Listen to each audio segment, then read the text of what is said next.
तो दोस्तों अब हम समझने वाले हैं विद्युत धारा। दोस्तों जो विद्युत धारा है, विद्युत धारा को हम इंग्लिश में कहते हैं इलेक्ट्रिसिटी। अब मान लीजिए ये एक कोई तार है, तार मतलब क्या, चालक है ना। अब इस चालक में, चालक क्या होते हैं, चालक वे होते हैं जिनमें विद्युत धारा आसानी से प्रवाहित हो सके, उन्हें चालक कहते हैं। तो ये एक चालक है। अब इसमें मान लो कोई क्यू कूलाम का आवेश टी दर पर, समय क्या ले लें, टी, तो टी दर के लिए प्रवाहित हो, मतलब टी समय के लिए प्रवाहित हो, कोई क्यू कूलाम आवेश टी समय के लिए प्रवाहित हो, तो उसमें प्रवाहित होने वाली विद्युत धारा आई होगी। अब समझिए, जो विद्युत धारा की परिभाषा होती है, जो फॉर्मूला होता है वो क्या होता है, I equal to Q upon T.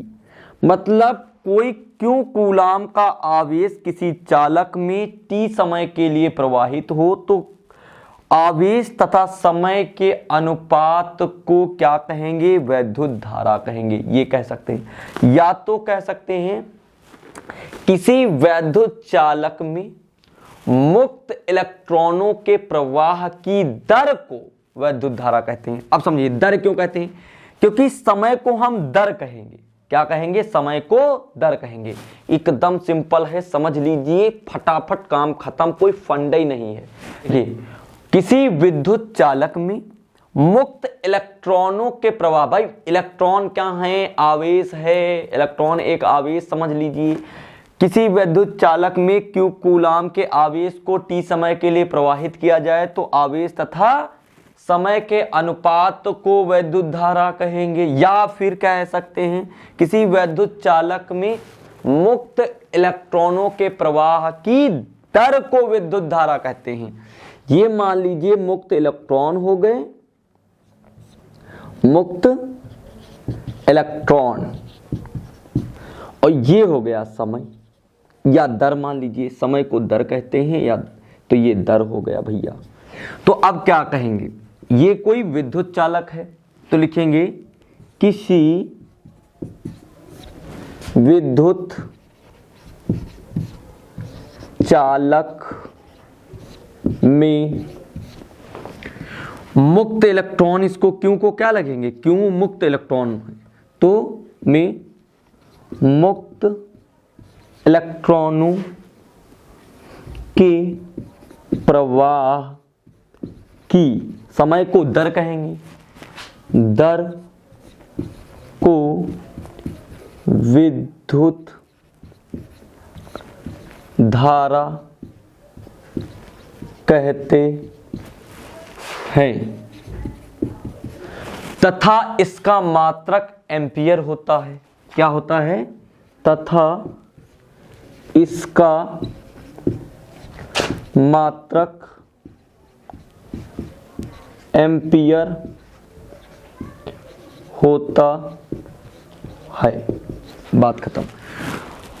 अब और एम्पियर को कैपिटल ए से लिखते हैं। तो विद्युत धारा क्या होती है आपको समझ में आ चुका होगा। अब इस फॉर्मूले को देखते हैं। I इक्वल टू होता है Q अपॉन टी। आपको I पता है विद्युत धारा है, Q पता है आवेश है, T पता है समय है। तो जब हम इस तरीके के कोई भी फॉर्मूला लगाएंगे, कोई भी सूत्र लगाएंगे भैया क्वेश्चन को पढ़ने के लिए, क्वेश्चन को न्यूमेरिकल को लगाने के लिए, तब इसका हम यूज हमारा आएगा। अब एक बात समझिए, अगर मान लो 1 एम्पियर की आपको परिभाषा पूछे तो क्या करेंगे। मान लो 1 कूलाम का आवेश किसी विद्युत चालक में 1 कूलाम का आवेश t समय के लिए प्रवाहित हो तो उसमें बहने वाली धारा क्या हो जाएगी, 1 एम्पियर हो जाएगी। बात समझ में। मान लो ये कोई चालक है, ये चालक है, इसमें 1 कूलाम का आवेश, क्योंकि आवेश को कूलाम में मापते हैं, t समय के लिए 1 सेकंड के लिए प्रवाहित हो, कितने समय के लिए 1 सेकंड के लिए प्रवाहित हो, तो इसमें बहने वाली जो धारा हो जाएगी वो क्या हो जाएगी 1 एम्पियर हो जाएगी। तो दोस्तों समझ में आ गया होगा। अब हम चलते हैं अपने अगले टॉपिक की तरफ।